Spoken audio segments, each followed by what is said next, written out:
네, 마켓 리더의 특급 전략입니다. 네, 오늘 전략을 전해주실 분은 현대증권 투자 컨설팅 센터 하용현 센터장과 함께 먼저 이야기 나눠보도록 합니다. 안녕하십니까? 안녕하십니까? 네, 이제 다음 주면은 크리스마스 들어갑니다. 뭐 혼자 계신 분들한테는 좋지 않은 네, 그런 어감이지만 또 따뜻한 종교를 항상 떠나서 어감이 좋은 그 이야기인데요.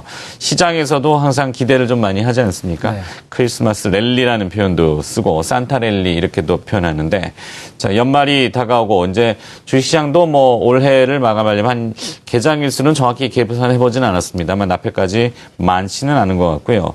자, 남아있는 그 시간 동안 시장 환경들이 어떻게 변화될 거라고 보시는지요? 이달 들어서 시장이 예상보다 크게 좀 빠진 모습입니다.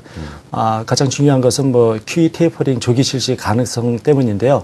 이와 아울러서 몇 가지 그 요인들을 잠시 살펴보고 말씀하신 것처럼 내년 시장에 대해서 전망을 해보도록 하겠습니다. 이달 최근에 가장 관심사이기도 하고 또 최근 빠진 그 요인이 그것을 대략 한 4가지로 좀 짚어봤습니다. 첫 번째는 방금 말씀드린 테이퍼링 조기 시행 가능성이고요.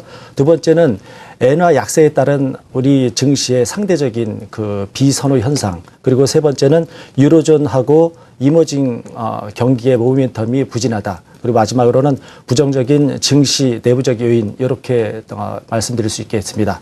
이 중에서 가장 시장에 영향을 받고 있는 것은 QE 테이퍼링 관련 얘기인데요. 오늘과 내일 FOMC 회의가 예정돼 있죠. 당초 미국 연방정부의 예산안 잠정 합의와 경제지표 호조 등으로 최근 연준 시장이 예상보다 빨리 양적 완화 축소에 나설 수 있다는 전망이 나왔는데요. 그러나 어제 그 미국 시장에서는 다시 연준이 내년 초에 테이퍼링을 실시할 것이라는 전망이 나오면서 시장이 반등했습니다. 가장 좋은 경우는 불확실성 해소 측면에서 예상된 수준의 QE 테이퍼링이 진행되는 것이 중요하다고 볼 수 있겠습니다. 여기에는 이제 선제적으로 가이던스를 통해서 장기 금리 안정 조치가 강구된다고 하면은 훨씬 더 좋겠죠. 이렇게 됐을 경우에 외국인의 시선 변경과 함께 엔화 약세 속도 조절도 가능할 것으로 기대됩니다. 또한 유로존 및 그 이머징 경기 모멘텀도 중요한 변수인데 시장이 시간이 흐르면서 점차 나아지지 않을까 이렇게 기대를 합니다. 그 내년 시장을 예상하기 전에 잠시 그 올해 시장을 좀 되짚어 보도록 하겠습니다. 첫 번째 제가 갖고 온 화면은 올해 시장에 대한 어떤 표현이라고 할까요? 네. 중위험, 중수익이 올해 시장을 대변하는 그 표현이 아닐까 이렇게 생각을 합니다. 보시는 그림은 가로로는 리스크 변동성을 나타내고 있고요. 그 연초 이후에 수익률이 세로로 표현되어 있습니다. 보시면은 상단에 포진되어 있는 것은 선진국이고 하단 오른쪽에 있는 것은 이머징 국가고 그 사이에 우리 한국이 지금 형성되어 있습니다. 올해 시장을 전반적으로 상승하는 데 제한했던 그 요인들은 미국 테이퍼링의 우려, 그리고 엔저 공포, 우리 시장의 그 분기 이익이 성장이 부진했다고 볼 수 있겠고요.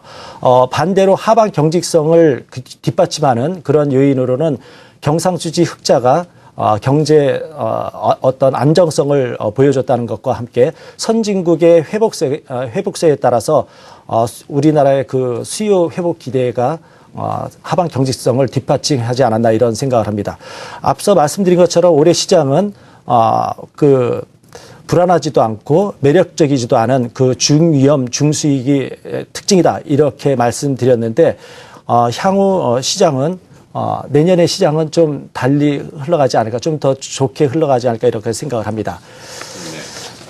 내년 시장, 네. 증시의 특징을 중위험, 위험이 중간 정도고 수익도 중수익, 그저 그런 수익. 네네. 사실 고위험 저수익 아니었을까요? 체감하는 것은 그런데 그렇죠. 물론 이제 통계적이나 수치상의 그 지표를 그리고 또 일반 개인 투자자만 놓은 것이 아니라 뭐 여러 가지 그 집산을 해봤을 때 이렇게 얘기를 해주셨는데 자 그렇다면 내년 시장의 큰 그림들은 어떻게 그려보고 계십니까? 일단 내년 시장은 올해보다는 뭐 훨씬 더 좋아질 것으로 기대합니다. 궁금하신 것이 내년의 시장 밴드가 어느 수준일까 뭐 궁금하실 텐데요. 저희 센터에서는 대략 내년 지수 범위를 1900에서 2030으로 예상을 하고 있습니다. 여기에는 그 선진국과 신흥국의 그 주가 1900에서 2300 2003 포인트. 네네. 2030이라고 그러셔가지고. 그렇습니까? 네. 선진국과 신흥국의 주가 디커플링이 좀 해소될 것을 기대하고요. 아울러서 IT하고 자동차와 경기 민간 업종 간의 어떤 그 괴리도 상당히 축소될 가능성이 있다 이렇게 볼 수 있겠습니다. 자료 화면을 같이 보시죠. 내년 그 밴드를 1900에서 2000까지 본 것은 저희가 크게는 EPS 증가율과 퍼의 그 흐름을 대략 EPS 증가율은 마이너스 5%에서 플러스 5%로 봤고요. 그리고 퍼 같은 경우는 9.5에서 대략 10.5 정도 봤을 때 여기 숫자상으로는 1668 그리고 2391 이렇게 나왔는데 그 사이에 있는 수치를 예상을 한 겁니다. 좀 더 구체적으로 말씀드리면은 내년에 코스피에 있어서 자기자본 비용은 10.9%에서 그 과거 평균 수준인 11.5%까지 회복될 것으로 기대합니다. 아울러서 12개월 선행 자본 비용은 금융 위기 이전 이후 수준인 10에서 11%를 가정했을 때 PBR의 경우는 1에서 1.15배 수준을 보일 수 있을 텐데 마찬가지로 이 수준이 적정 코스피 수준의 1900에서 2300 이렇게 표현할 수 있겠습니다. 2010년 이후에 대략 1800에서 2000 범위 내에서 우리 시장이 횡보하고 있는 상태였고요. 대략 퍼 수준은 10.2배였습니다. 내년은 경기 회복과 선진국 수요 증가에 따른 우리 기업들의 수출 증가에 따라서 퍼는 조금 더 올라가는 그 상단 돌파하는 그런 모습을 보이지 않을까 생각을 합니다. 네. 자, 그러면 이렇게 보시는 구체적인 근거들을 조금, 뭐, 일부 지금 이야기도 해주신 것 같긴 합니다만, 네네. 근거가 좀 명확해야지 시청하시는 분들도, 그것을 이제 동의하실 수도 있고, 뭐, 달리 생각하실 수도 있는 부분일 텐데, 근거를 좀 얘기해 주시죠. 대략 두 가지입니다. 두 가지요. 네. 방금 말씀드린 그 선진국과 신흥국의 디커플링 해소 기대가 첫 번째인데요. 자료 화면을 같이 보시죠. 그림은 지금 이렇게 회색 선으로 이렇게 표시된 것이 MSCI 신흥국에서 MSCI 선진국의 그 차이, 그 마이너스 그 표현인데요. 그리고 짙은 녹색이 MSCI 선진국, 그리고 MSCI 신흥국은 좀 옅은 색으로 표현되어 있습니다. 이 회색 부분 음영을 눈여겨 보시기 바랍니다. 대체적으로 2011년 7월 이후에 이렇게 음영이 좀 깊어지는 그런 양상을 보여왔는데요.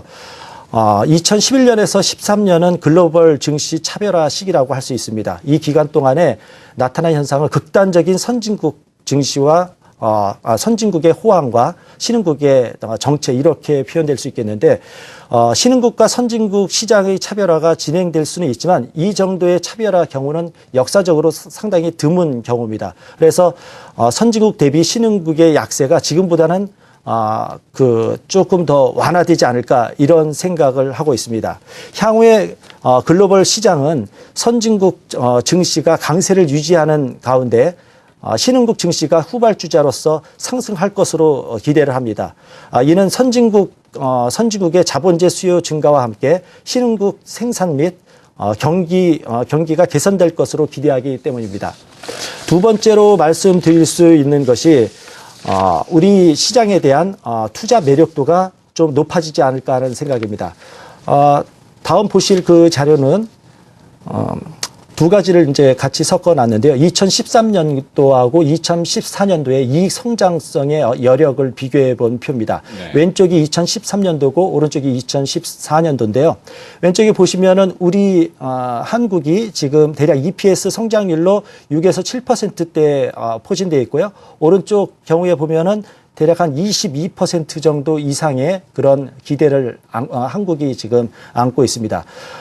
올해 같은 경우는 그 국내 증시의 펀더멘탈 투적도가 상당히 약화되었는데 이익 추정치가 연초 이후에 10% 이상 하락된 그 결과에 따라서 현재 MSCI 한국 지수는 올해 추정 EPS 성장률이 6.7%고요. 글로벌 주요국 평균이 6.6%로 축소된 것으로 보이는데 여기에 대비해서도 여전히 좀 낮은 수준이죠. 오른쪽 말씀드린 것처럼 그러나 내년도에는 대략 한 22.3%의 높은 수준을 보일 것으로 보이는데 이 같은 높은 성장률이 내년도 추정치 상향이 올해 그 추정치 하향 조정으로 인해서 영향이 있는 것도 사실입니다. 하지만 내년도 전망치 하향 조정이 올해보다 축소될 경우에 기저 효과에 따른 투자 매력도가 증가할 것으로 기대를 합니다. 네. 자, 그렇다면 이제 정리해 주시면 좀 고맙겠습니다. 전략 어떻게 가져갈까요? 일단 말씀드린 것처럼 내년 시장은 올해보다 좀 상당히 좀 좋을 것으로 기대하기 때문에 주시장에 대한 비중을 좀 확대할 것과 그리고 어떤 이제 업종으로 이제 접근해야 되느냐 그것이 이제 문제인데요. 자료 한번 보시겠습니다. 네. 설마 올해보다 더 나쁘겠습니까? 그렇죠. 전반적으로 일단 제가 자주 이렇게 보여드리는 표가 향후에 어떤 실적이 어떻게 움직일 것이냐인데 2013년도와 2014년도를 같이 이렇게 합해서 지금 그림을 갖고 와봤습니다.